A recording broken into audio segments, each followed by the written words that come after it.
I've titled this presentation Sports Science and What It Can Do for Your Players. I'll say what it can do for you and your players. Okay, so we're gonna go through a lot of topics, not in so much detail, but I will try to give as much detail as I can, and of course happy to answer questions afterwards. So the brief overview for today, we're going to start by talking about literally where to start when you're talking about physical fitness, and you must start by talking about testing. Then we'll talk about training load and really how to understand that, because before you can plan training, before you can plan or deliver it, you have to understand the load that players are experiencing. If you don't understand that, then the training becomes it's almost as if you're guessing in terms of how hard the players are working and whether or not they're being challenged enough or being challenged too much and everything. You have to understand this concept before you can plan and deliver. And then we'll get into the actual planning of physical training. I've got some examples. Hopefully we can tie it all in together. So we'll start with testing, and let's answer the question, why is it important for fitness testing? Well, these are the reasons. Number one, to establish baseline scores.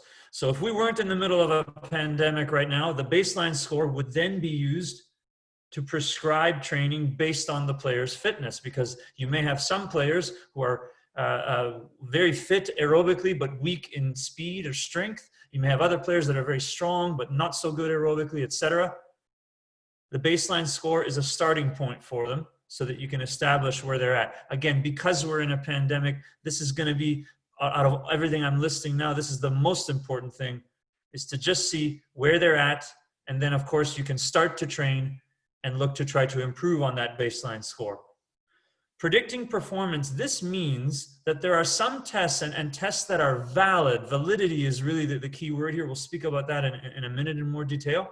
But some tests that are valid in being able to predict how well a player is going to perform. For example, we're going to talk about aerobic fitness and high intensity running ability. So tests that measure a player's aerobic fitness and high intensity running ability. And we know, based on the literature, we know that a player who has a higher aerobic fitness and performance in some of the tests I'm going to show you today, that player will perform better physically in a game.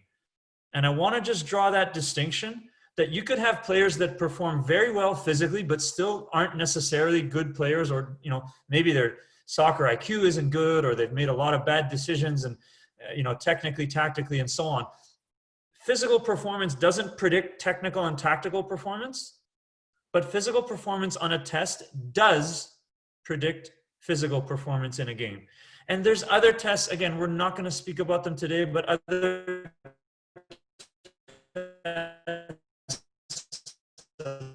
speed and strength and power that can also give you an idea of how well physically a player is going to do. Give you an idea of where your players are relative to maybe the best in the province, the best in the country, or the best in the world. It's something I've done a lot of work on and still continue to do. When you conduct fitness tests, you can then say, okay, well, this group of female players, let's say it's female League One, and they fall into the age category of maybe as young as under 17 or under 18 up to maybe 25 and older. You can compare them to the standards for the under 17 and under 20 women's national teams, or to the standard for the senior women's national teams if you have them. So this gives you a way not just to say where are they at, but where are they at relative to the best.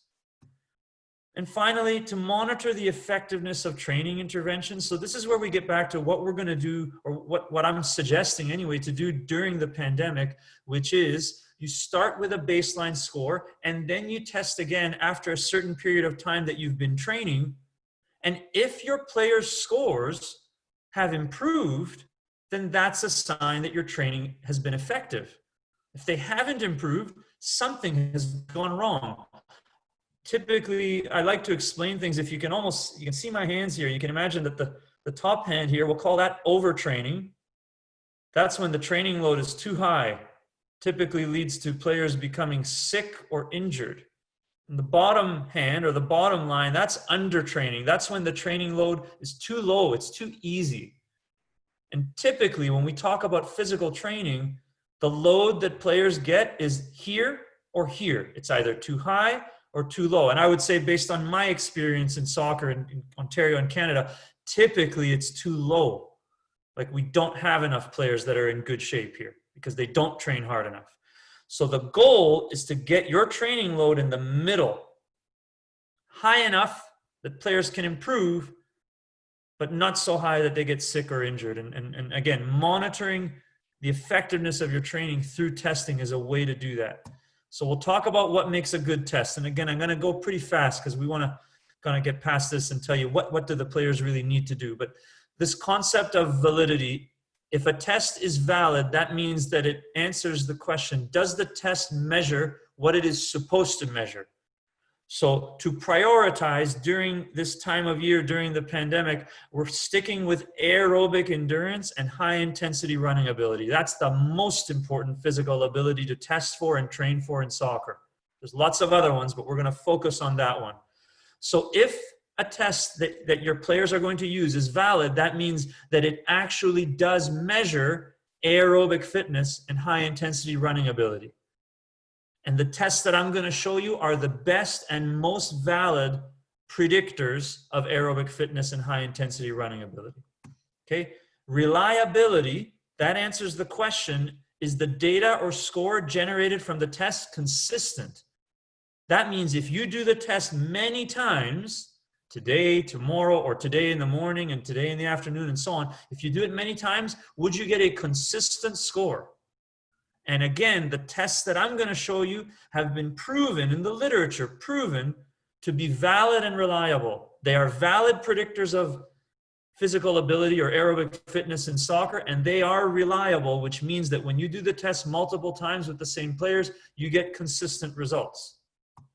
And finally, reproducibility, similar to reliability a little bit, but the difference is this answers the question, can the test be reproduced in the same way multiple times? Is it easy to put some cones down on the field, measure the distances, and get players going with the test the same way multiple times? And again, these tests that I'm going to suggest for you and your players, they meet these three criteria. They're valid, they're reliable, and they are reproducible. So what tests are they? Well, again, they're tests of high intensity running ability, and these are the suggestions, the best tests. Number one will be the yo-yo intermittent recovery test. Again, this is a short presentation. I'm sure maybe a lot of you are familiar with it. If you're not, it has a 2 by 20 meter shuttle run. And after each 2 by 20 meter shuttle run, there's a 10-second rest period. I've got a link to the audio and an explanation of the test. And I'm going to provide some information at the end for any coaches that want to learn much more about it. In my articles, in my blog, in my course, etc. There's lots of information available, including lots of information from soccer fitness specifically. That's one test. The second one is the 30-15 intermittent fitness test. And I'm sure probably through League One, Ontario Soccer, and other programs here in Canada, you're probably very familiar with this one as well. It has a 30-second work period where players perform continuous 40-meter shuttle runs. And in between each 30-second work period, there is a 15-second rest period. That's why it's called 30-15. They didn't want to confuse anybody with the title. Again, I've got a link to an article that has both the audio and explanations of that test. It's another good one that players can do as long as they have access to a field and space and so on. And finally, this is the old school one. Anyone here who's, well, I would say at least my age, or if not older, maybe we'll put the cutoff that if you were born in maybe 1985 or 86 and earlier, then you know this one, the 12-minute run. There's nothing fancy about this test. This is all you need is some way to measure the distance that you're running, and you run as fast as you can for as long as you can in 12 minutes.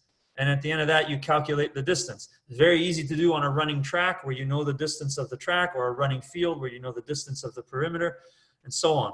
So the suggestion, again, during the pandemic is that players use one of these three tests because they're all valid, reliable, and reproducible, and that they record their results, and that becomes their baseline. After they do this test, they're going to start to train.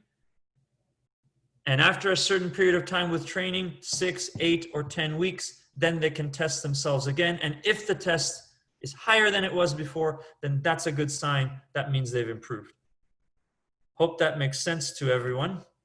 We will progress now to part 2, which is understanding training load. And again, this is content that could easily be, a full, 3-month semestered university course. In fact, it is taken from one of the courses that I teach at the college level, and I'm going to talk to you about it in about 10 minutes. So we're going quick here, but I'll just explain here that, when we talk about planning training, again, we have to speak about load, and training load can be best understood by understanding the stress that players experience when they're training. Everyone sees this guy here behind the desk. Now, I mean, other than the old computer, I guess this was a picture from the same time that the Cooper test was invented. But other than that old computer, I think this probably looks a lot like the lives that all of us were living until we were forced to stop working, right? So I think we understand stress in that sense, and we can relate that feeling of stress to the stress that players experience when they train.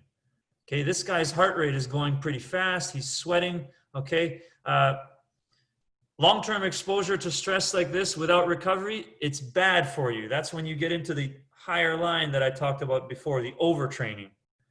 But you need some of this. You need some of this in order to make sure that players will improve, okay?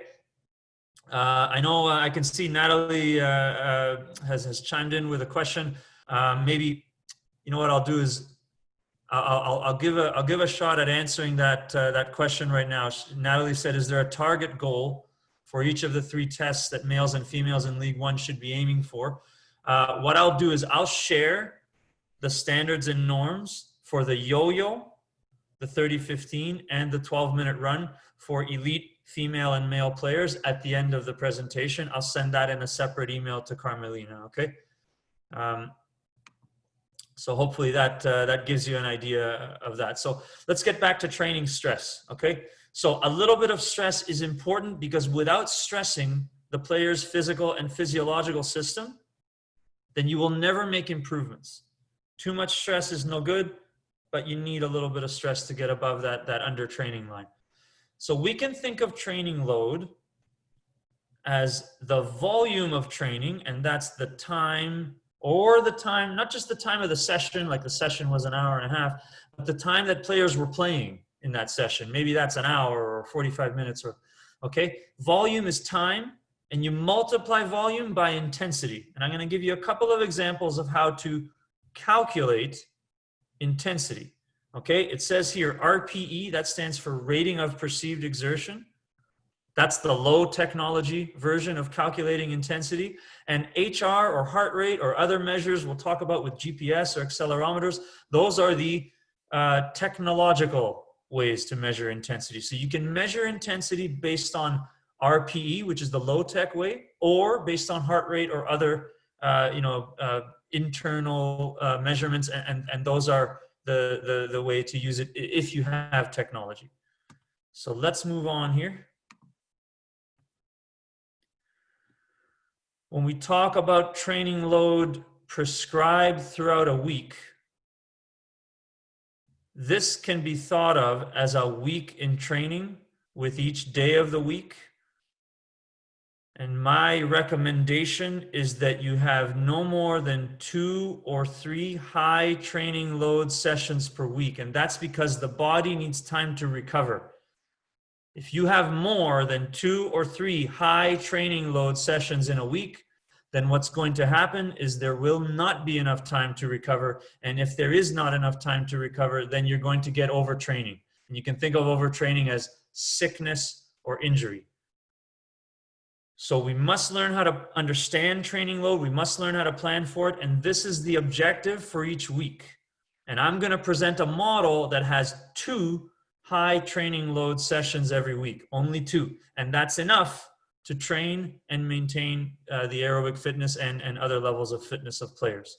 So let's talk about calculating load. I mentioned the low tech way to do it, and that involves this thing called rating of perceived exertion, or RPE. So rating of perceived exertion is literally the player's own perception of their exertion. It answers the question, how hard was your workout? And I like to use this scale from 0 to 10. There are other ones, but I like 0 to 10. And the reason that I like it so much is that I think this is very easy for any player to understand. You have a corresponding description for each number. But I think if you tell players, or if a player tells you, for example, 7 out of 10, it's very easy to understand that 7 out of 10 is 70% intensity or 70% of maximal. And so on. 3 out of 10 is 30%, 5 out of 10 is 50%, and so on. So the higher intensity training days would correspond to something that is 6 or higher. So any workout that players are going to do on their own, if you want the intensity to be high, and remember that load is the product of intensity, load is the product of intensity multiplied by volume. So if you want the load to be high, then you can get a high load out of a high intensity, which can be 7, 8, 9, or 10 out of 10. So the first step with any training session when understanding the load is you calculate the RPE, and that gives you your intensity.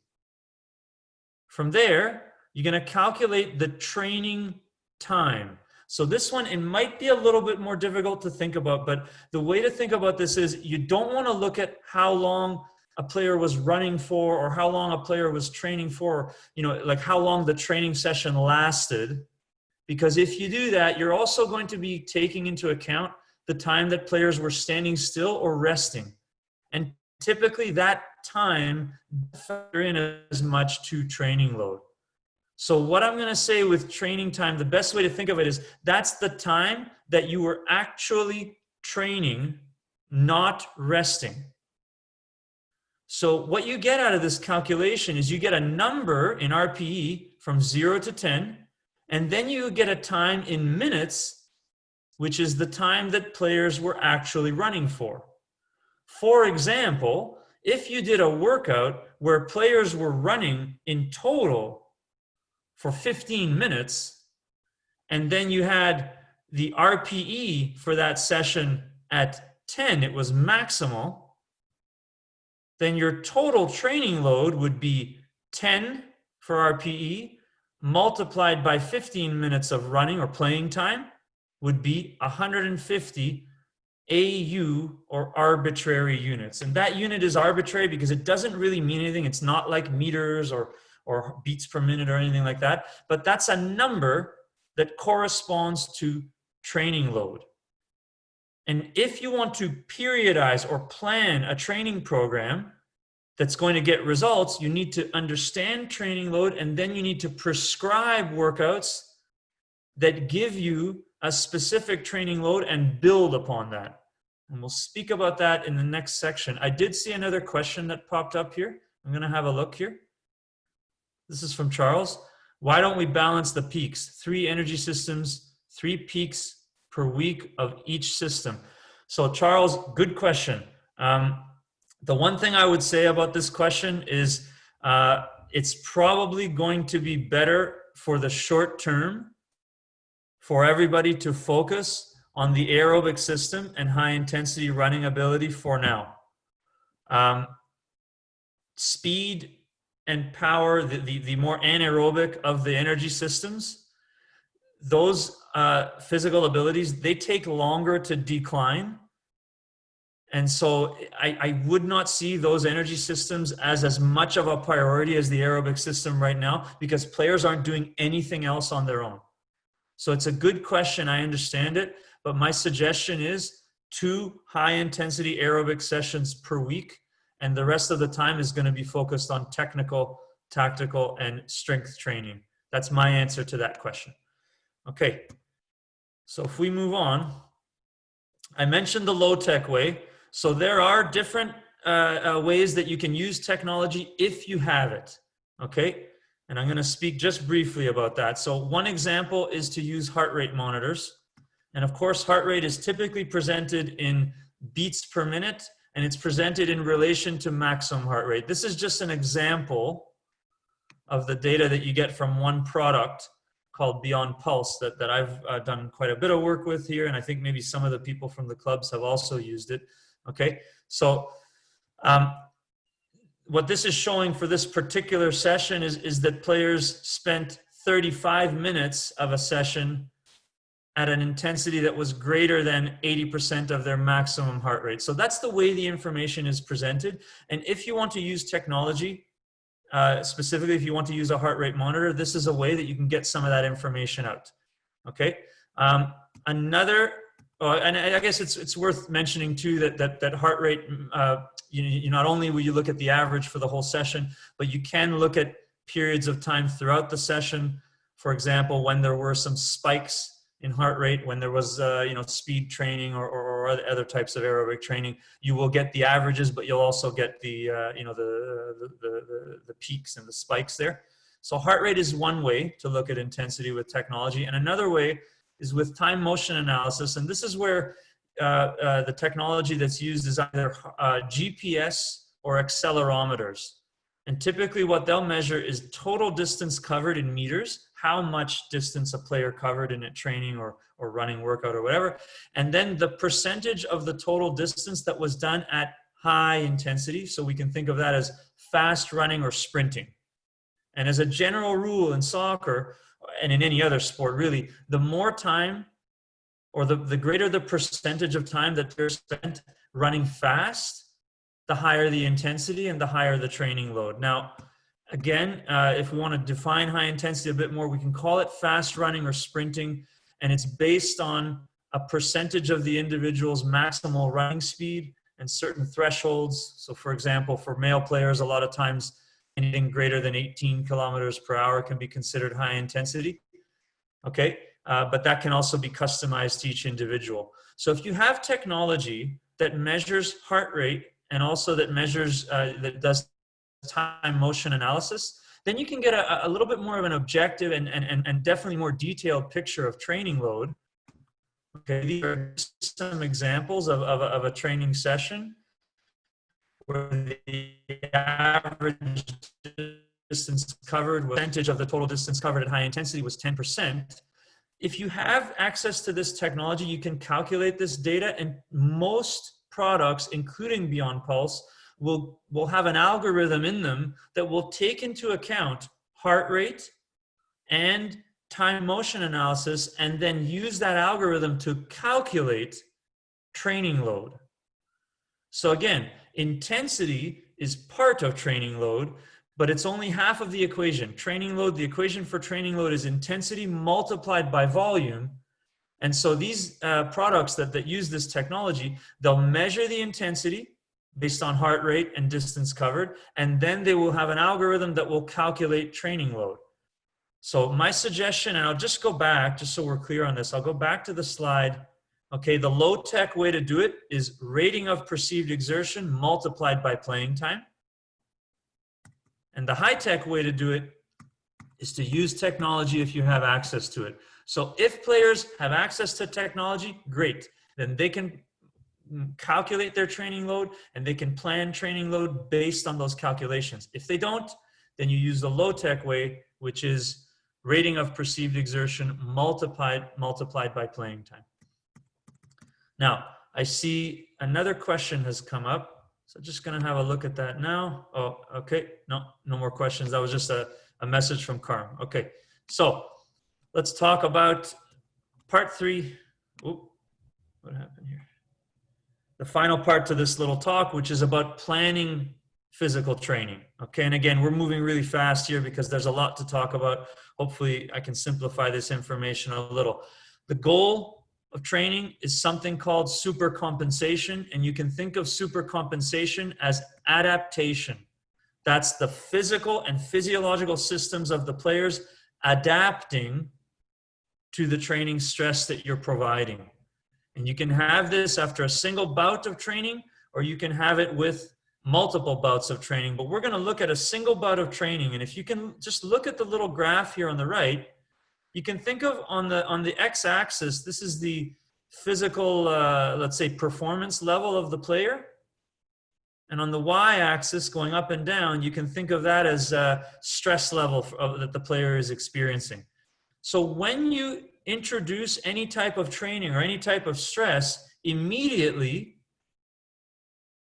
the physical level of the player is going to go down. And we've got three examples. We've got the solid red line, we've got kind of a dotted blue line, and then we've got a solid green line. So no matter what, you introduce stress to a player's physiological system, initially the system decreases.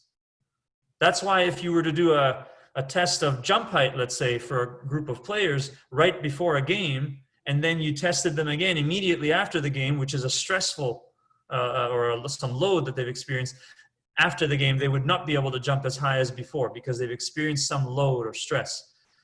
So with optimal recovery, then all of a sudden you can see the system adapt, and that's what we call supercompensation. So the green line, we can call that an example of a stimulus which wasn't high enough. It didn't stress the system enough because the supercompensation or adaptation was really small. You can see it only bumped up a little bit from the line of, you know, the player's current physical performance level. Wasn't high enough. The red line, you can think of that as a stress that was probably too high. There wasn't enough recovery. And so you didn't really see any adaptation or supercompensation at all because there wasn't, the stress was too high and there wasn't enough ability for the player to recover.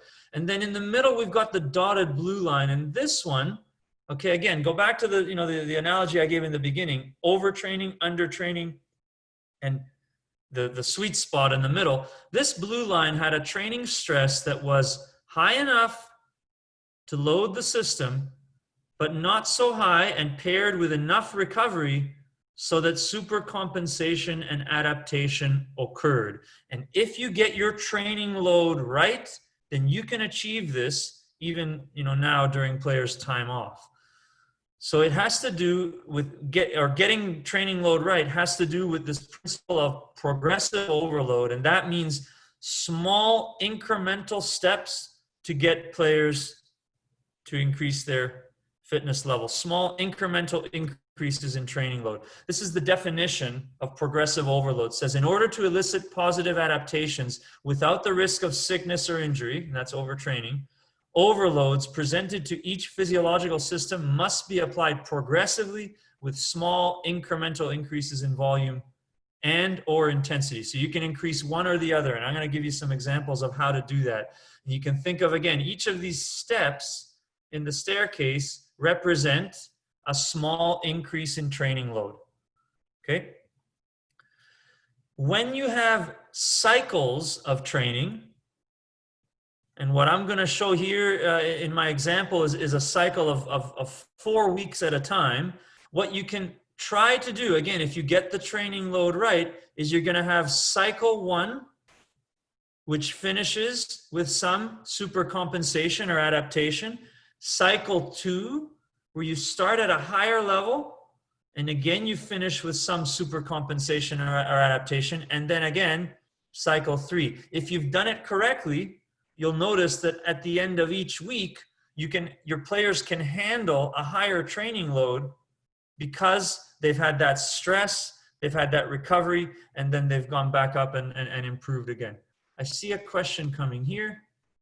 Okay, from Charles again. How many hours is the optimal time recovery to achieve supercompensation and increase your performance fitness level? So, again, I'll go based on the literature, including some of the stuff that I've published myself.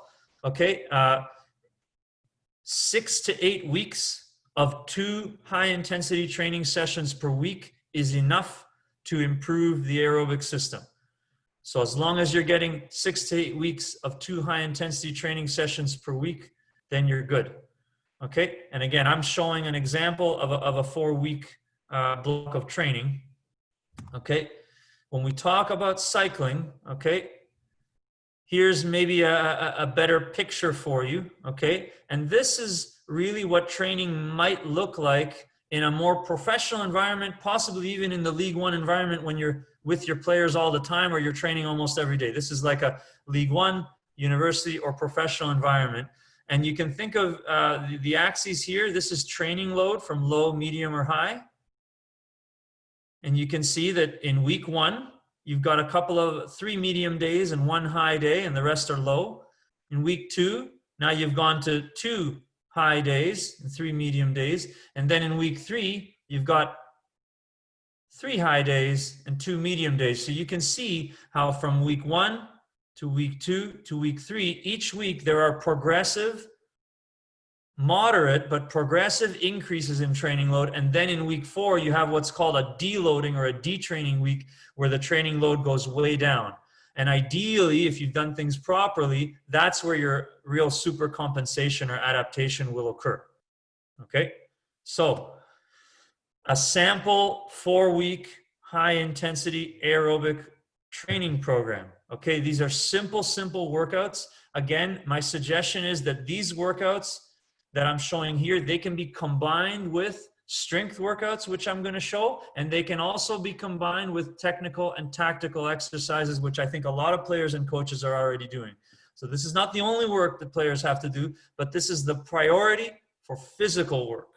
And here's an example. Week 1, we've got a day 1, which is 4 repetitions of 4 minutes of running at 80% intensity, or 8 out of 10, we can call that on the RPE scale, with 4 minutes of running at 60% intensity. That's subjective for each player. Maybe you get the really fit players that can do more than 1 kilometer in 4 minutes, and the unfit ones maybe would do less, but that's what it is. Okay, and day 2, you've got 2 sets of 4 times 1 minute running at 90%, and that's very fast.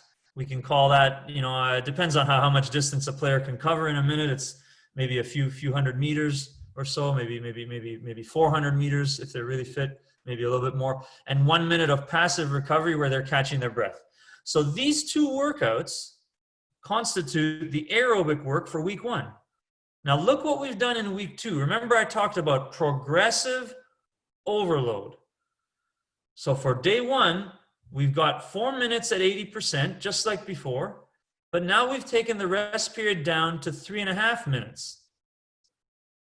So while we haven't really done anything to change volume here, they're still running 4 sets of 4-minute intervals, we have raised intensity by giving them less rest. So that's one way to progressively add training load by raising the intensity by decreasing the rest period. You would be likely to have players rate this workout as a higher RPE than the last one for that reason. And here we have day 2, okay, which instead of adding intensity, what we've done is we've added volume. We've added an extra repetition in each set. So rather than doing 2 times 4, which we did in week 1, we're doing 2 times 5. So we've added 1 more run. Again, if you can imagine, compare week 1 to week 2, the workout in week 2 should be rated as higher and definitely will give you a higher training load because the volume is higher. There's 1 extra minute in each set, which is 2 extra minutes of actual running in that workout. Okay, finally, we've got week 3. I'm sure it's not that difficult to see what's happened here. We've decreased the rest again for workout number 1. We've taken it down to 3 minutes. And for workout number 2, we've taken the rest down to 45 seconds.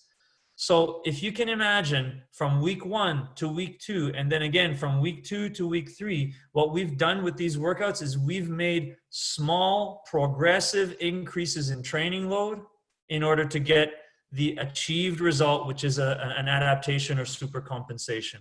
And finally, in week 4, that's the deloading or the detraining week. In week 4, we've got a very easy 4 by 4 minutes at 60% with 4 minutes at 50% recovery in between. And then day 2 is just a 30-minute jog at 70%. So this is an easy week to allow for a little bit more adaptation and maybe a little more supercompensation after the 3 weeks of progressive overload. And then in week 5, you could then progress and add training load again. But maybe you would start in week 5 with the workout that you did in week 2 of the first cycle.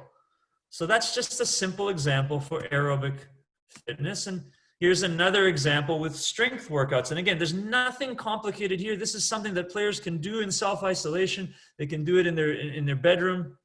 They can do it in their basement, wherever they have some space. Week 1 has a circuit. And again, I'm suggesting to do these strength circuits 2 days a week because that's a good frequency of strength training to get good results. You don't need more than that, but 2 days a week is good. And week 1 has a circuit of exercises, squats, push-ups, burpees, and each exercise has a certain number of repetitions. So they can perform this circuit once, and then again, 3 times.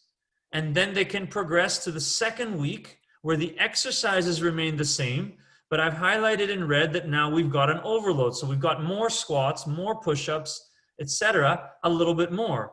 So what we've done here to increase training load is, again, we have increased volume. We've increased the number of repetitions that players do for these exercises.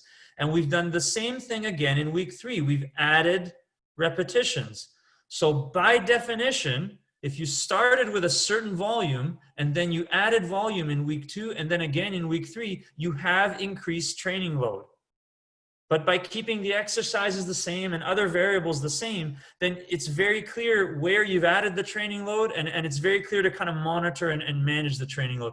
These are not kind of complicated, random, CrossFit style workouts where you're doing a million different things and you have no control. Those workouts can maybe get results, but you don't really know because you don't even know where the overload is coming from. Here, you know exactly where the overload is coming from because you've gone from 15 squats to 20 and then from 20 to 25 and so on for push-ups, etc.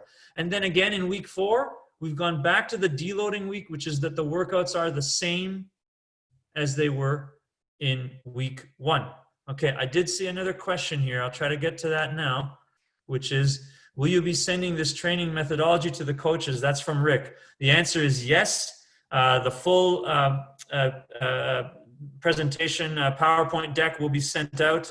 And of course, if anybody wants more information, I'll get into some of the details and things that I can provide to you if you want more than that. But absolutely, yes, you will get this information. Okay. So moving on, and we'll try to wrap things up.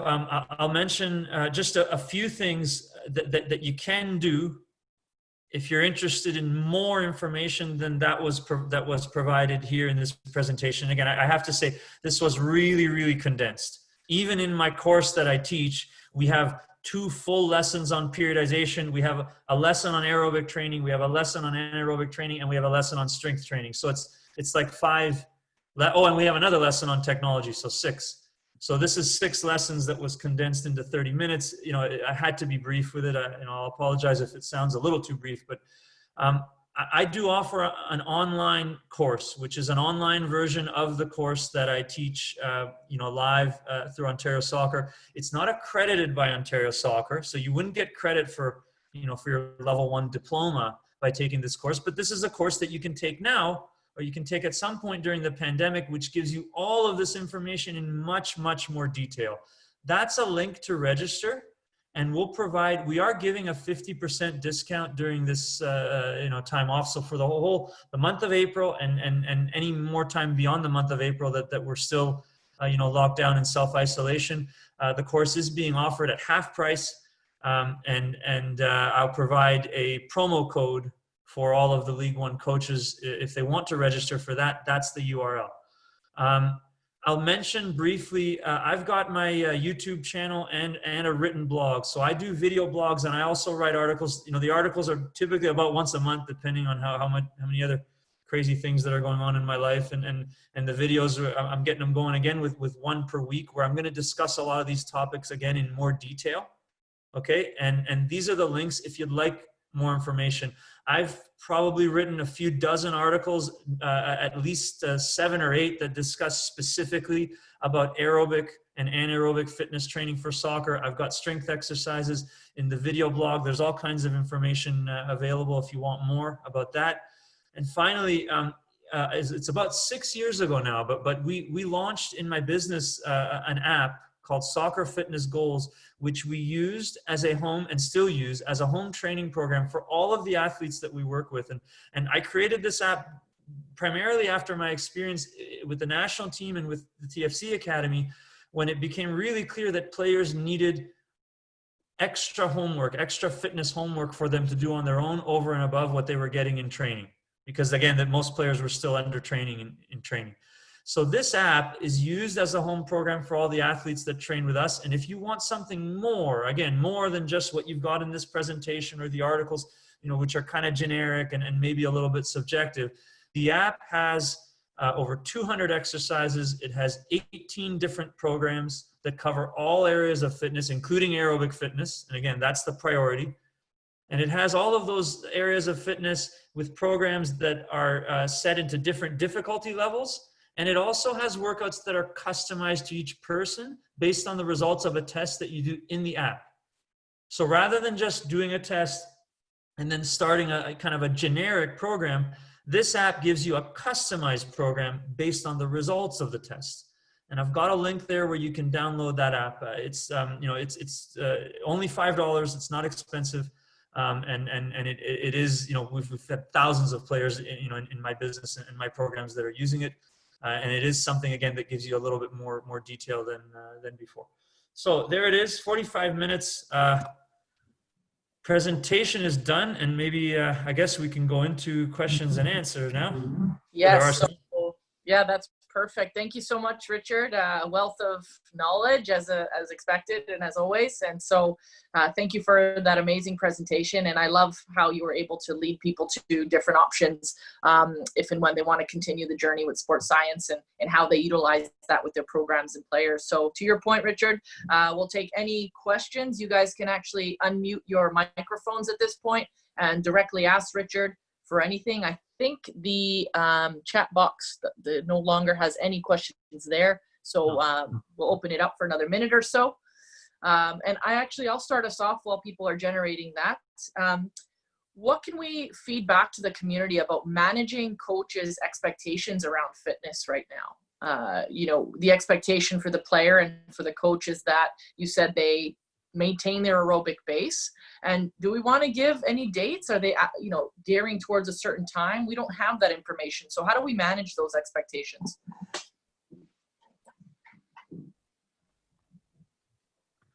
So that's a good question. And I would say in order to train to improve aerobic fitness, it's going to take 6-8 weeks. Like that's that's how long it takes for a player to start from a certain level of aerobic fitness and then build it. Right. So I think, you know, if you look at the timeline and when is this self-isolation going to finish, you know, it's possible that around that time, you know, 8 weeks, 10 weeks from now, that's around the time that we may be done and ready to get back to training. So the first answer I would say is start with a good 8 to 10 week block of aerobic fitness training. And then when that's done, then we can reassess. Brilliant. Okay. Yeah, that's definitely clear. So work towards a progressive sort of realistic build up so that the players don't feel, you know, to Charles's question earlier, like it's not about necessarily power in anaerobic training right now is what I'm hearing. It's really taking time to build that base. So, okay, that's really clear. Anyone else? To a different room. Okay. All right. So if that's it for now, we will wrap up. And actually, as a community, just take a moment of silence actually for Woodbridge coach Tony Alati for obviously dealing with COVID and passing away. So just wanted to take a moment of silence for him in this community and acknowledging that